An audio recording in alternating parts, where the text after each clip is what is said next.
Dando sequência, nós temos a palestra hoje de manhã com um advogado técnico na Procuradoria-Geral do município de Porto Alegre, pós-graduado em Direito Imobiliário, em Direito Ambiental e Direito Público, com ênfase em Direito Urbanístico. Eu convido ao palco Germano Brem. Fica à vontade, professor. Pessoal, lembrando que as perguntas são direcionadas a mim aqui no palco, que eu transmito ao professor através do WhatsApp. Boa palestra a vocês.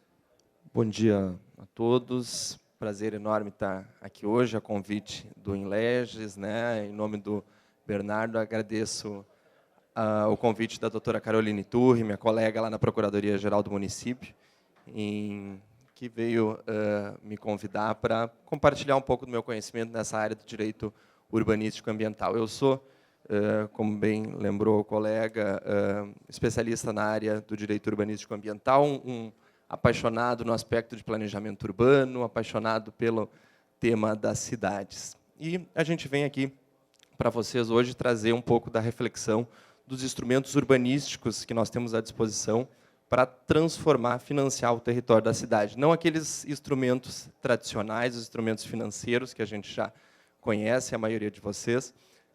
No entanto, aqueles instrumentos que estão na seara de competência dos municípios, né, promover o controle e o uso do solo. Porque a gente bem sabe que hoje nós, municípios, né, as cidades com a crescente demanda populacional, não conseguem mais dar conta das crescentes demandas aí por serviços, enfim, onde a população reside. Vocês que trabalham e convivem nesse território dos municípios devem certamente acompanhar as dificuldades que a cada dia surgem.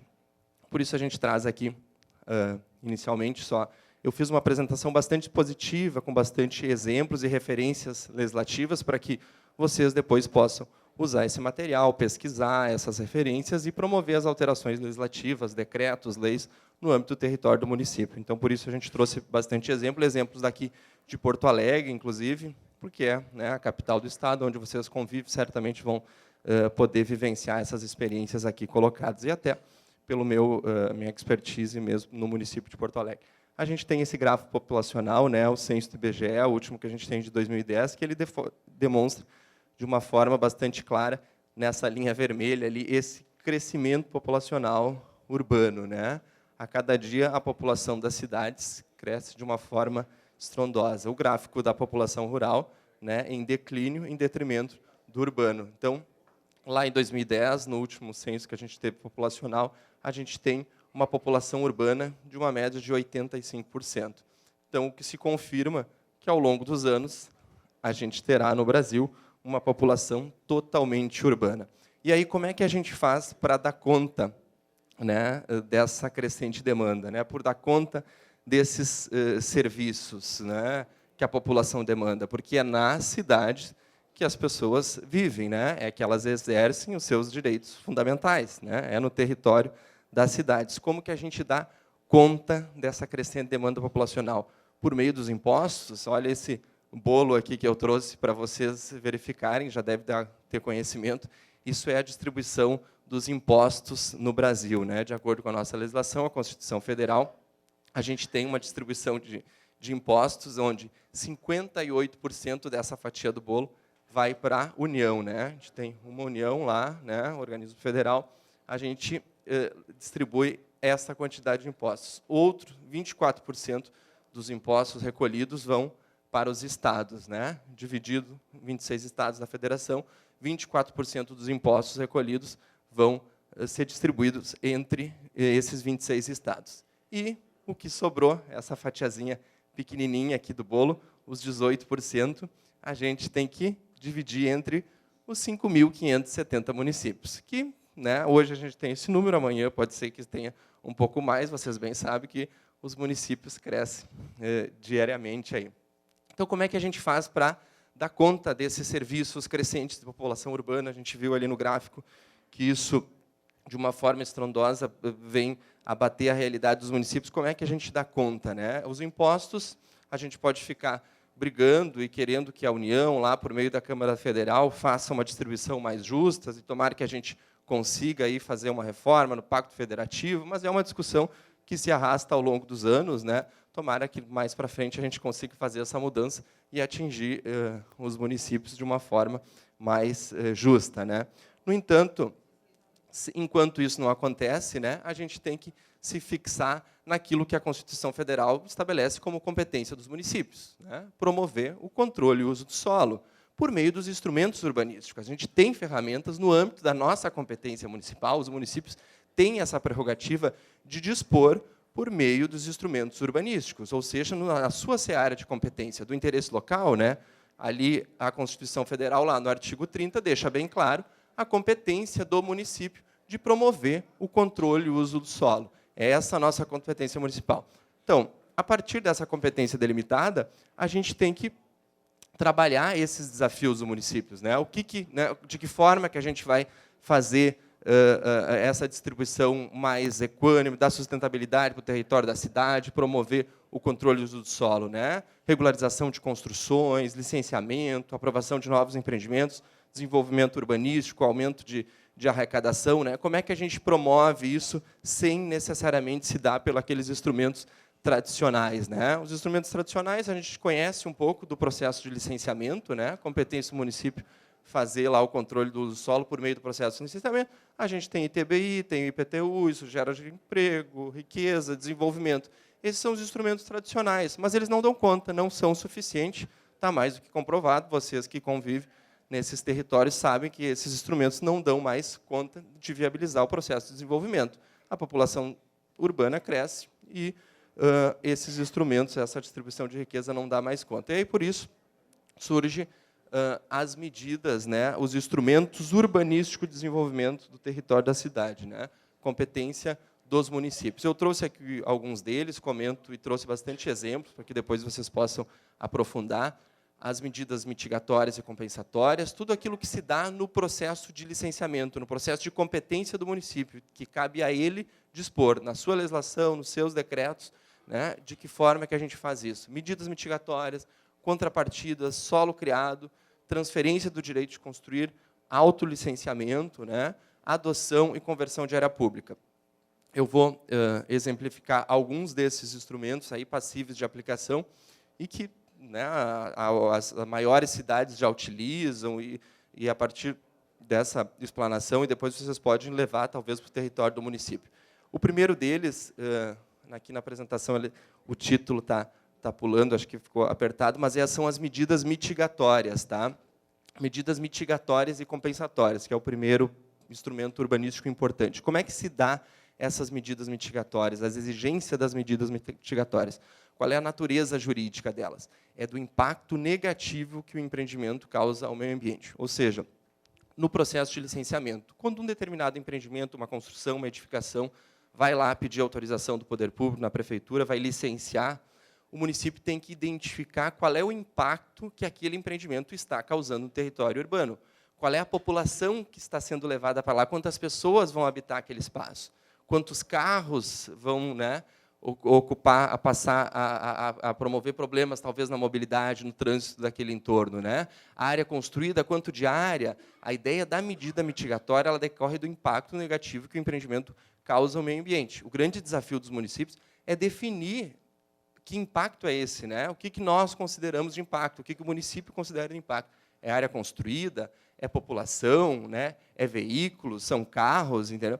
Então, isso surge uma autorização, uma possibilidade legal de um município indicar uma obra, uma medida correspondente. Necessariamente tem que haver lei, né? Porque qualquer restrição à propriedade privada, à livre iniciativa, ao empreendimento, ela deve advir de lei, né, em sentido estrito, então tem que haver, né, e isso é competência dos municípios definir, porque ele tem a competência constitucional de fazer o controle do solo, ele definir em lei que um empreendimento vindo a se instalar em determinado território, ele tem que mitigar o impacto que ele está causando. Ele resolve um problema da infraestrutura do entorno e que beneficia toda a região, não necessariamente só o empreendimento, né? Então, necessariamente, a lei ela está vinculada ao impacto negativo.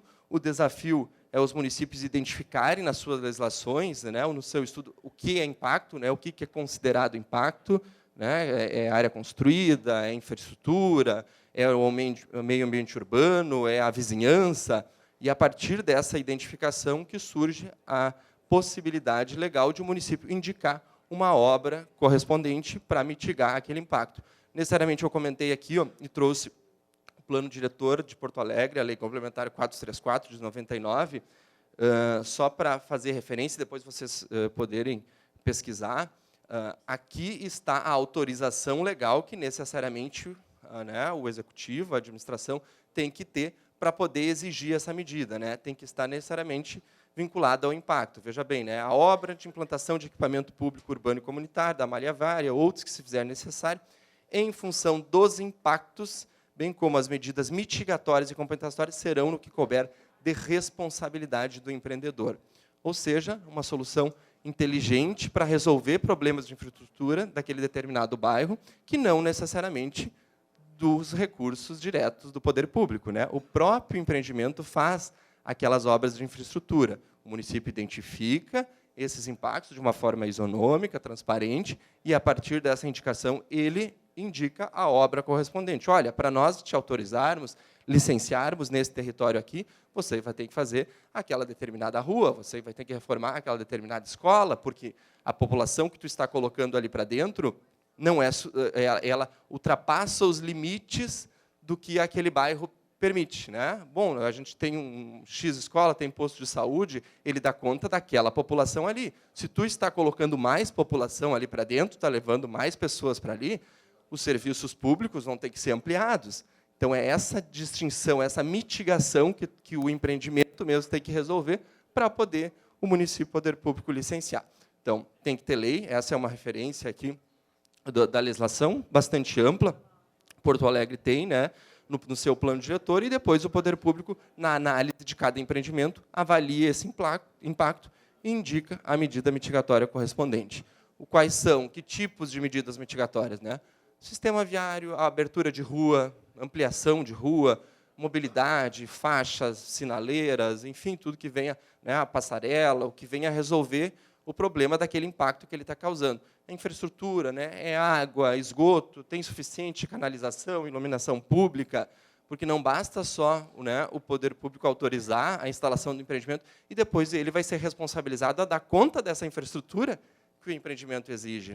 Ele vai ter que, talvez, se ele não olha, não faz esse olhar mais apurado, quando da aprovação do empreendimento, dessa análise, necessariamente depois ele vai dar conta, porque a população vai estar lá implantada e ela vai demandar por serviços. Então, vai ter que sair do caixa do município a resolução desse problema. O quanto que, com essa identificação, por meio das medidas mitigatórias, na análise do impacto, em havendo autorização legal, em havendo lei assim prevendo, o próprio poder público já resolve esse problema da infraestrutura e beneficia toda a comunidade do entorno. Então, são soluções inteligentes aí, por meio de natureza jurídica autorizada pela Constituição, no âmbito da sua competência, de o município pensar formas e ferramentas de ir construindo o território da cidade.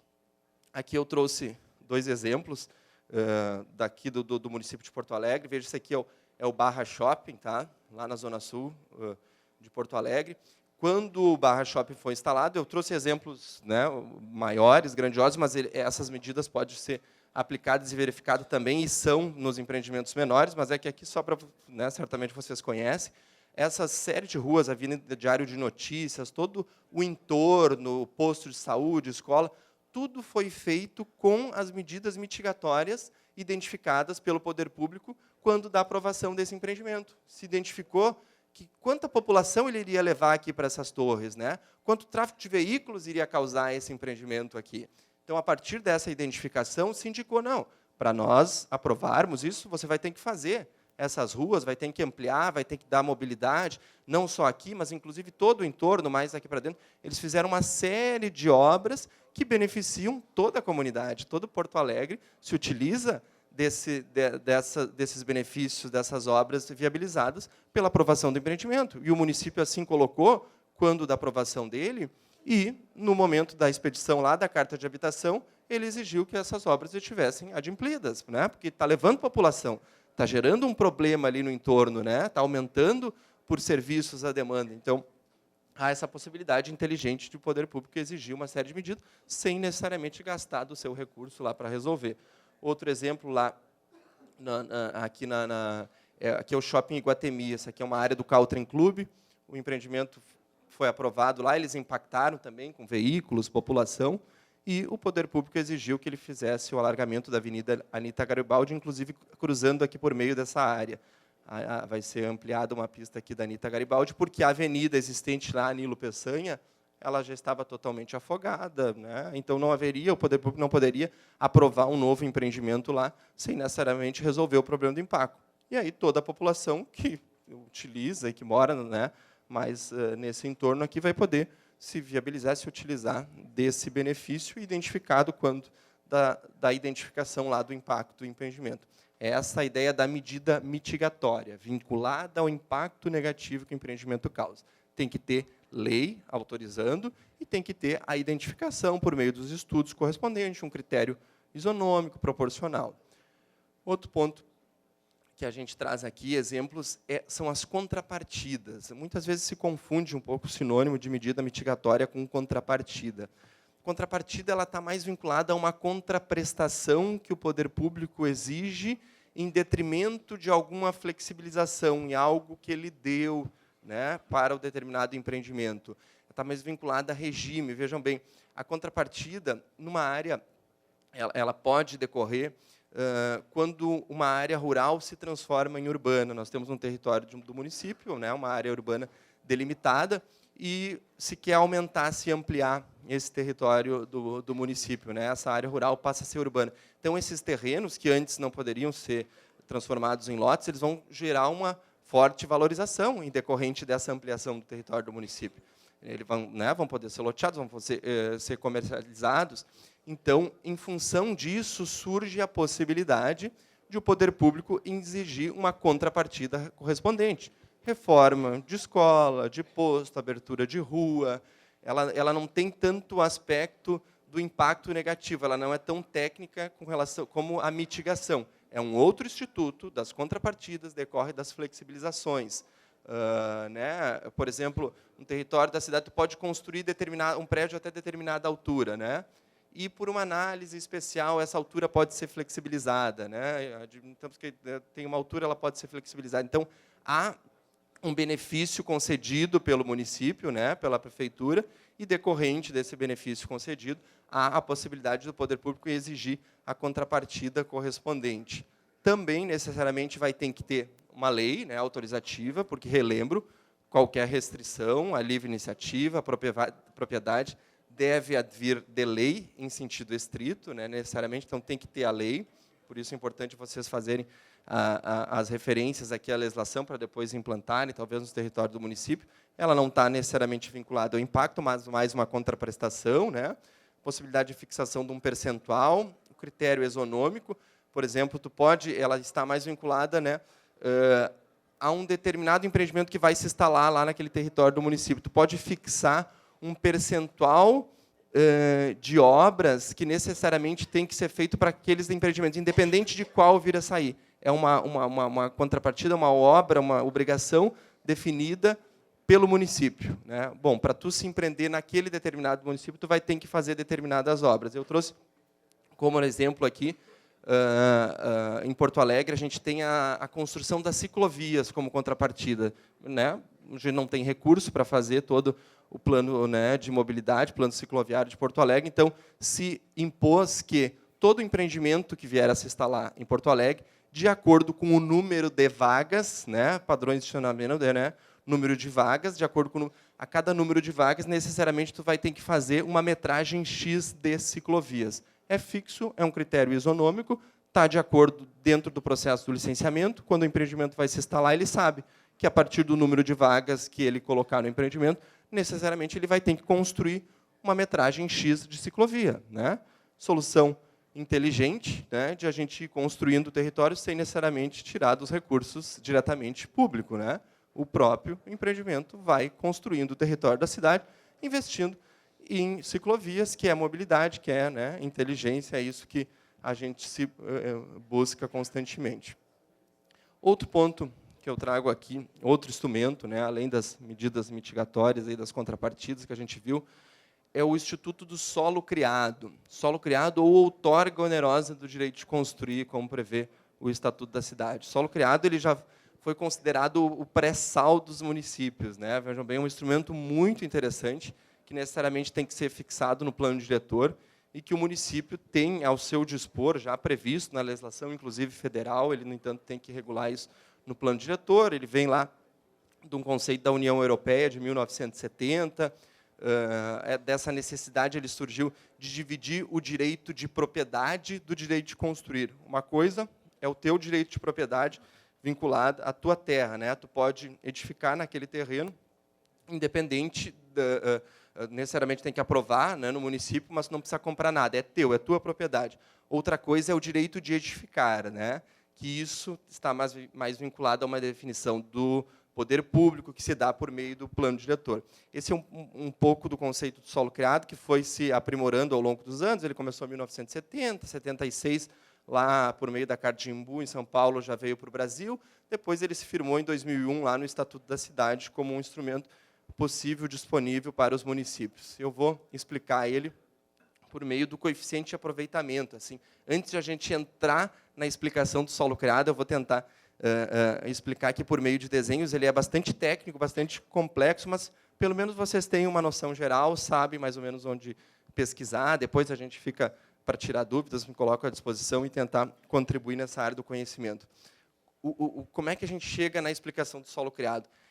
O que necessariamente, antes de chegar no conceito de solo criado, a gente tem que entender o que é o coeficiente de aproveitamento, né?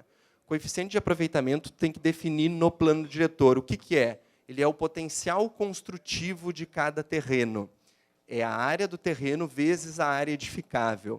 A área edificável do terreno é definida pelo poder público, pelo executivo por meio do plano diretor. Essa área edificável ela pode ser variável. Aqui, nesse exemplo que eu trouxe, um terreno de 500 metros quadrados. Se o plano diretor, necessariamente tem que haver plano diretor, e essa fixação tem que estar no plano diretor, é assim que determina o Estatuto da Cidade. Se o plano diretor estabelecer que o coeficiente de aproveitamento desse terreno de 500 metros quadrados for 1, esse coeficiente pode variar, viu, de região para região, de acordo com o aspecto de planejamento. Se ele for 1, o proprietário dessa área de terra de 500 metros quadrados, ele vai poder construir nesse terreno 500 metros quadrados, tá? Porque eu faço 500 vezes 1, essa é a ideia. 500 metros quadrados é a área do teu terreno, e o coeficiente de aproveitamento, ou índice de aproveitamento, alguns assim denominam, sendo 1, tu multiplica, tu chega no que tu pode construir. Isso é teu, está vinculado à tua propriedade. Tu simplesmente aprova no poder público, não precisa comprar nada, tu pode construir nesses limites. Como esse coeficiente é variável, ele pode ser variável, definido pelo plano diretor de região para região, tu pode definir um coeficiente de aproveitamento maior para uma outra determinada região, aquela região da cidade que tu quer desenvolver mais, que tu quer que cresça mais. Veja um exemplo de Porto Alegre. A Zona Norte, a gente tem uma série de prédios, edificações, ele está lá. Já na Zona Sul, é mais rural, tem uma outra característica, menos urbana. Como é que se dá essa orientação de desenvolvimento? Por meio das definições dos coeficientes de aproveitamento. Para aquela determinada região da cidade, que se quer que se cresça, tu define um coeficiente de aproveitamento maior. Por exemplo, nesse exemplo aqui que eu trouxe, um coeficiente 4, tá? Mesma área de terreno, 500 metros quadrados, tá? Nós temos 500 metros quadrados de terreno. Como é que calcula? 500 vezes 4, 2.000 metros quadrados. Ou seja, nessa área aqui, que o coeficiente é um pouquinho maior, tu pode construir 2.000 metros quadrados de área. Então, a partir dessa definição do plano diretor com variáveis, numa região que tu quer adensar menos, tu coloca um coeficiente maior, porque aquele terreno vai ter um valor menor, um potencial construtivo menor. Para ele construir, necessariamente, ele vai ter que comprar talvez mais do poder público, e a gente vê em seguida o conceito de solo criado. Mas só para ficar claro, assim, essa noção, para haver a possibilidade, a gente discutir o solo criado, necessariamente tem que haver a definição no plano diretor dos coeficientes de aproveitamento, que podem ser variáveis. Esses coeficientes de aproveitamento, eles são básico e máximo, né? A definição é complexa, a gente vai aprofundando. Eles podem variar entre básico e máximo. Eu dei um exemplo aqui para vocês, os básicos, tá? Que são definidos pelo plano diretor e estão vinculados ao exercício da propriedade, são do proprietário de terra. Agora, se o coeficiente de aproveitamento máximo foi maior do que o básico, é essa diferença entre o básico e o máximo que tu compra do poder público. Essa diferença entre os coeficientes de aproveitamento básico e máximo que tu compra do poder público a título de solo criado, né? Isso é a área edificável do terreno, é essa divisão entre o direito de propriedade e o direito de construir. Isso é do poder público. Aqui no nosso exemplo, para tentar compreender, a nomenclatura também é outorga onerosa do direito de construir. Tá? Muitos chamam solo criado, mas é um sinônimo. A outorga onerosa do direito de construir está previsto no Estatuto da Cidade de 2001, mas como o Instituto é mais antigo, ele seguiu com essa nomenclatura mais popular de solo criado. Vejam bem, uma área de terreno de exemplo que a gente tem, um terreno de 1.000 metros quadrados, tá? E eu tenho um coeficiente de aproveitamento básico 1, né, que eu expliquei na lâmina anterior, o coeficiente de aproveitamento.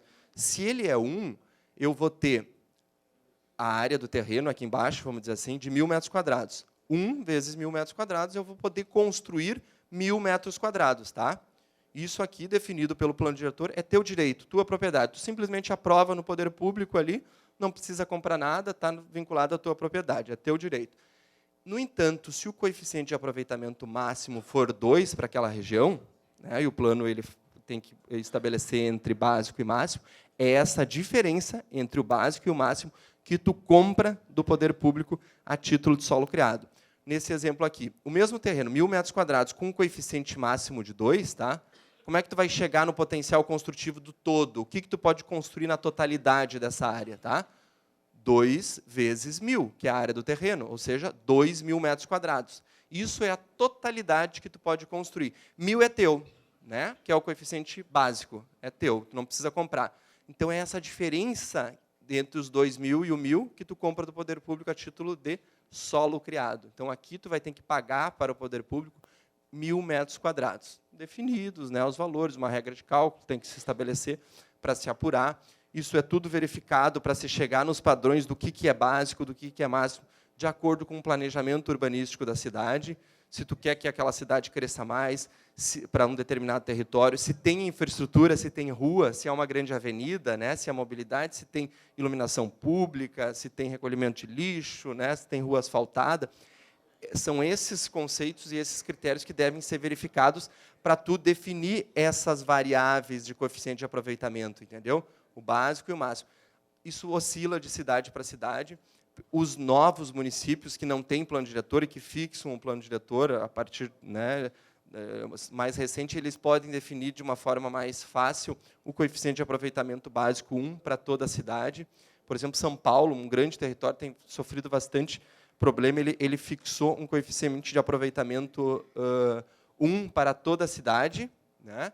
E Porto Alegre ele é variável, o coeficiente de aproveitamento básico para um determinado território ele é 1, para outro ele é 1,3, 1,4, 1,9, ou seja, nesses territórios que ele é maior, a cidade tende a crescer de uma forma mais acelerada, porque aquele terreno tem um valor agregado maior, e o coeficiente de aproveitamento máximo também pode variar, e é essa a diferença que tu compra do poder público a título de solo criado. Eu já explico depois para quê, né, qual é o conceito, para que é essa cobrança, para onde que tem que ser destinado esse recurso.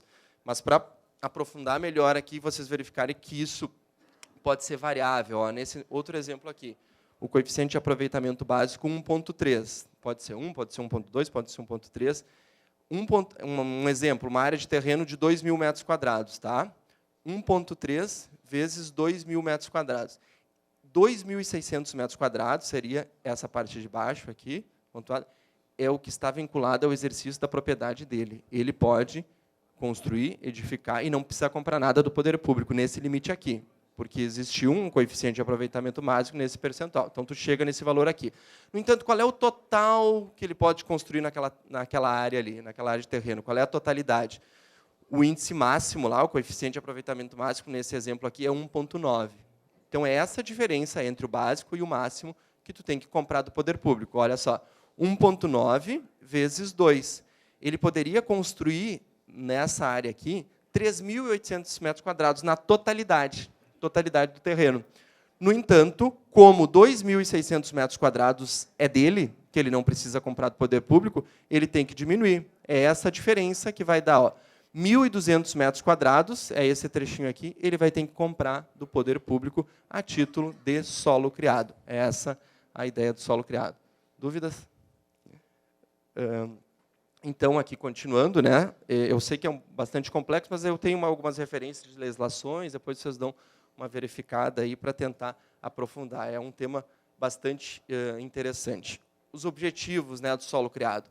Regularização fundiária, né? Para que serve? Para que se distinguiu esse exercício do direito de propriedade do direito de construir? Para resolver os problemas da infraestrutura urbana do território do município, para que o município não precise tirar do seu caixa único, né, dos seus recursos, dos seus impostos tradicionais, e resolver esses problemas que o empreendimento está causando. Regularização fundiária, né, habitação de interesse social, ordenamento e direcionamento da expansão urbana, ou seja, planejamento urbano, esse conceito de solo criado como instrumento urbanístico de construir o território da cidade, né, de tu ir adensando ou não, estimulando que determinado se desenvolva, o valor mesmo ele pode ser variável, se tu quer que se desenvolva mais, tu baixa o valor, se tu quer que aquela região se desenvolva menos, tu sobe o valor do solo criado. Então, são instrumentos que tu consegue organizar o território da cidade, trabalhando bastante ele. Esses são os objetivos. O Estatuto da Cidade define, lá no artigo 26, um rol taxativo, inclusive, de aplicações desse recurso. Para tu aplicar os recursos adquiridos com o solo criado, tem que necessariamente ser nessas áreas aqui.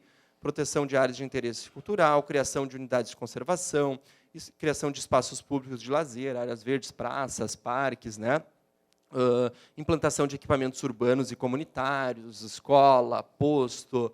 É essa a ideia de transformação do território. Não pode entrar para o caixa único, ele não é um instrumento financeiro. Isso é importante que os municípios, em função da alta capacidade arrecadatória que tem esse instrumento, a alta possibilidade de entrar, injetar recurso para as prefeituras, muitas vezes alguns municípios desvirtuam o seu conceito e passam a utilizar ele como um instrumento financeiro, um instrumento arrecadatório. E não é, inclusive é caracterizado como improbidade administrativa a não utilização dos recursos na construção, na gestão do território da cidade. E essa é a ideia, o conceito, o objetivo do solo criado. Aqui a gente tem a Lei de Porto Alegre, eu tenho referência ali a alguns institutos que a gente colocou, que é um exemplo bastante interessante. Se vocês forem a trabalhar isso lá no município de vocês, podem pegar como referência. A gente atualizou ela recentemente, em 2019, agora. Então, ali tem uma série de conceitos aí trabalhados para desenvolver o Instituto do Solo Criado. Professor, acho que uma dúvida que o pessoal vai ter, que essa matéria ela é privativa do Executivo ou ela é concorrente? Essa matéria, necessariamente, tem que estar prevista no plano diretor. E, em sendo competência do plano diretor, definir essa base é do Poder Executivo. O envio, a remessa do projeto de lei, né, do plano diretor, é do Executivo. No entanto, em havendo essa definição de coeficiente de aproveitamento e tendo essa previsão no plano diretor, a regulamentação, né, como é que se vai se dar essa matéria, e aí pode ser por lei, uma outra lei que não necessariamente do Poder Executivo. A transferência de potencial construtivo, né? O que é um outro instrumento, um outro instituto, né? A gente viu medida mitigatória, viu o solo criado, e agora traz aí a transferência de potencial construtivo. Naquele conceito que a gente olhou lá nas telas iniciais, cada terreno tem um potencial construtivo, né? Cada área de terreno, o plano diretor estabelece, de acordo com o planejamento daquela região, um potencial construtivo específico. No entanto, em função de uma outra situação, um tombamento, uma edificação lá que está restrita, né? Não pode ser demolida porque ela está tombada, ela está inventariada, ela tem uma importância histórica, né? Como é que tu gera uma sustentabilidade, uma riqueza, e não só restringe o proprietário privado com aquela onerosidade do tombamento, do inventário? Tu calcula o potencial construtivo daquela área e permite que o proprietário possa vender esse potencial construtivo para uma outra edificação, no mesmo bairro, no entorno, e tu retorna os recursos dessa venda para a preservação da edificação, porque ela tem um potencial construtivo que, se ela fosse demolida, poderia ser construída, né, um prédio, talvez, aqui nesse local. No entanto, então, ela tem um potencial construtivo, ela tem um valor agregado. Se tu permite, por meio da transferência do potencial construtivo, do direito de construir, que seja vendido para uma outra região, para um outro empreendimento, tu vai gerar uma riqueza e tu pode, né, promover, participar, enquanto poder público, da preservação desse imóvel. Então, tu retorna para as políticas públicas de promoção, desenvolvimento aí do patrimônio histórico. Essa é a ideia da transferência do direito de construir. Necessariamente também tem que haver, né, a lei, ela está prevista lá no artigo 35 do Estatuto das Cidades, né? Então, o regramento básico onde os municípios têm que seguir necessariamente são esses do Estatuto da Cidade. Aqui eu trago outros exemplos de Porto Alegre, vejam bem, obras importantes, a terceira perimetral, ali a Carlos Gomes, vocês devem ter passado por ali, convive. Grande parte dessa obra, dessa via, quando foi feita, né, enfim, para executar uma obra grandiosa dela, uma série de desapropriações teve que ser efetivada, né, um custo significativo, uma região já valorizada. Como é que a gente fez essas desapropriações? Por meio, ou grande parte dela, da transferência de potencial construtivo. A gente deu o potencial construtivo para o proprietário da área, né, do terreno que iria ser desapropriado, e ele nos deu em troca essa área de terreno para a gente executar a via. A gente permutou, demos o potencial construtivo para ele, que ele pôde vender no mercado para interessados que for construir prédio, ao invés de ele comprar o solo criado, compra esse potencial construtivo desse proprietário do terreno. E nós, poder público, recebemos essa área de terra e podemos executar uma via importante, ou seja, não saiu do cofre, do caixa do município, mas sim de soluções inteligentes, urbanísticas, de construção, de viabilizar o território do município, né? Transferência do direito de construir, né? Necessariamente, aqui eu trago um outro exemplo importante de desenvolvimento aí do território do município. A gente sabe que, por meio do licenciamento, o município exerce sua competência de promover o controle e uso do solo. O autolicenciamento, né, é uma outra ferramenta importante que os municípios vêm aí utilizando, vêm se apropriando e aprofundando o conhecimento. A gente sabe que, cada vez mais, as prefeituras têm dificuldade, menos servidores para fazer as análises pontuais de aprovação do projeto. No entanto, os empreendimentos, eles necessariamente têm que ter a responsabilidade técnica, né? Os empreendimentos necessariamente vão contar com um responsável técnico que vai ser responsável por aquela informação que ele está prestando. E aí, por isso, surge a possibilidade, e os municípios têm aplicado e aprofundado nessa área de conhecimento, de se autolicenciar esses empreendimentos. Por que haveria a necessidade, né, de o poder público, o técnico do município, fazer uma reanálise desses processos, né? Porque se o empreendimento que ali se instala, ele está com uma responsabilidade técnica declarando, se ele está dizendo que está atendendo os critérios estabelecidos pela lei, necessariamente o poder público não precisa fazer essa reanálise, principalmente para aqueles casos menos complexos, pequenas edificações que né, as habitações, as casas que não exigem necessariamente uma análise mais aprofundada. Isso tudo permite que os servidores municipais que fazem essa análise possam focar o seu trabalho nos grandes empreendimentos e se desonerem. Essa ideia do autolicenciamento, né? Tu tem que ter, claro, os padrões bem definidos em lei, porque aquele responsável técnico que vai aprovar um determinado empreendimento, ele tem que saber qual a legislação que ele tem que atender, e ele faz uma declaração de que ele está atendendo a legislação. E, a partir desse atendimento, o poder público parte de uma boa-fé que aquelas informações são verídicas. Tu inverte a lógica, tu não faz a análise no momento da aprovação, mas tu pode fazer uma fiscalização por amostragem, que em um determinado momento tu arquiva aquela documentação por meio digital, enfim, ele apresenta, declara que está atendendo os critérios da lei, e em um determinado momento o poder público vai lá e verifica se aquelas informações foram prestadas corretamente, né? Tu vai lá, faz essa análise e fiscaliza, e se não estiverem, tu aplica as penalidades decorrentes da lei. Essa é a ideia do autolicenciamento e tem que ser trabalhado pelas prefeituras, porque são soluções inteligentes aí, de promover o desenvolvimento do território sem necessariamente haver essa análise aprofundada do poder público, né?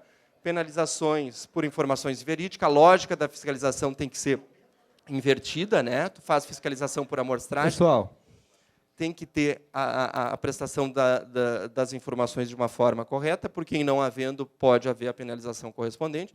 A lógica da legislação tem que ser um pouquinho alterada para viabilizar necessariamente essa ferramenta e desonerar os técnicos na promoção das políticas públicas mais necessárias, mais importantes. Essa é a ideia do autolicenciamento.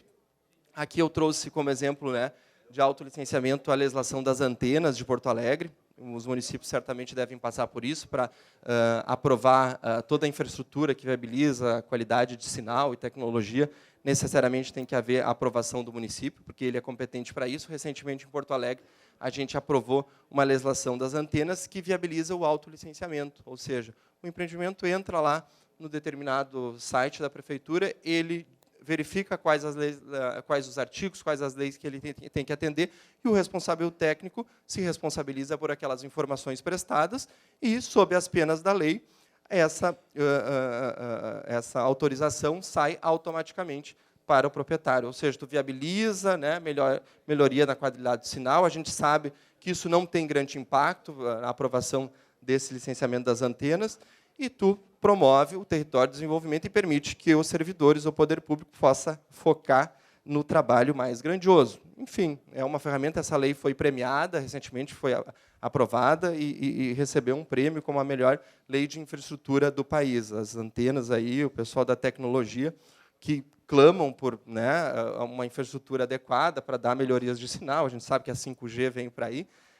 É um exemplo bem efetivo de autolicenciamento que vocês podem depois pesquisar, dar uma olhada ali e desonerar o trabalho do poder público. Para habitação unifamiliar, né, ou seja, a casa, não tem grande impacto de fazer análise de aprovação do em casa. Se tem um responsável técnico, se tem um engenheiro, um arquiteto que está verificando a lei, se tem uma legislação clara que define esses critérios e, a partir dessa definição desses critérios, ele se responsabiliza por aquelas informações, por que o município tem que fazer uma reanálise? Né? Não, faz autolicenciamento, permite que ele se autolicencie na hora, naquele momento. Ele preenche lá os requisitos, faz uma declaração e o poder público faz uma fiscalização por amostragem. E, se as informações estiverem falsas, ele vai lá e fiscaliza, e penaliza, e caça, né, esse alvará, essa autorização. Então, essa é a ideia do autolicenciamento. Eu trouxe aqui vários outros exemplos aí de institutos de adoção, deixo aqui como exemplo para depois vocês verificarem instrumentos importantes, aí, contratos cooperativos, né, os parklets, a adoção do canteiro ali da Ipiranga, como exemplo de instituto de adoção, que eu não vou aprofundar porque o tempo é pequeno. Cada um desses institutos que a gente viu aqui, solo criado, medida mitigatória, compensatória, exige, né, no mínimo uma aula específica para a gente trabalhar, mas são instrumentos interessantes, eu faço referência aqui na apresentação e vocês podem depois pesquisar. Eu agradeço mais uma vez a participação aí, vamos ver se tem alguns questionamentos. Ok, doutor. Uma última pergunta, até ela ficou um pouco para trás, mas acho que vale a pena nós falarmos, que é a questão do tombamento, que, por vezes, ele atrapalha um pouco todas essas possibilidades que tu passaste para nós. Qual a possibilidade do gestor, do legislador, de mexer com um imóvel tombado no município, até para dar sequência a algum trabalho? Das políticas de preservação que a gente tem do patrimônio histórico, nós temos lá definido pela Constituição o inventário, listagem e o tombamento. O tombamento ele é definitivo, dependendo do órgão que o efetiva, pode ser por meio do Estado, por meio da União ou por próprio município. Ele se torna definitivo e tu tem dificuldade porque a legislação que regra ele é a legislação federal, né? O que o município tem competência para fazer? A política do inventário. E não necessariamente precisa ser o tombamento. Isso é competência municipal. Por exemplo, Porto Alegre tem uma política do inventário e que utiliza essas formas que a gente viu, por exemplo, a transferência de potencial construtivo, como uma forma de incentivo. A ideia de não ser uma política só restritiva, de tu impor essa restrição ao proprietário, mas o poder público participar dessa política. E um instituto muito interessante que a gente viu aqui é a transferência de potencial construtivo. Tu gera riqueza para aquele espaço e promove a sua proteção por meio desse instituto. Ok, doutor. Muito obrigado. Eu espero que vocês tenham um excelente trabalho aí. Foi uma oportunidade. Eu sei que os temas são complexos, talvez não tão conhecidos, mas é a grande ferramenta aí que a gente tem, instrumentos urbanísticos e desenvolvimento, a gente sair daqueles métodos tradicionais de impostos que a gente viu que não dão mais conta. No entanto, no âmbito da nossa competência de promover o controle do solo, a gente tem uma grandiosidade de ferramentas para se trabalhar, e é nisso que a gente tem que se fixar para gerar riqueza, gerar desenvolvimento e a gente promover o adequado ordenamento territorial dos municípios. Obrigado. Obrigado, doutor.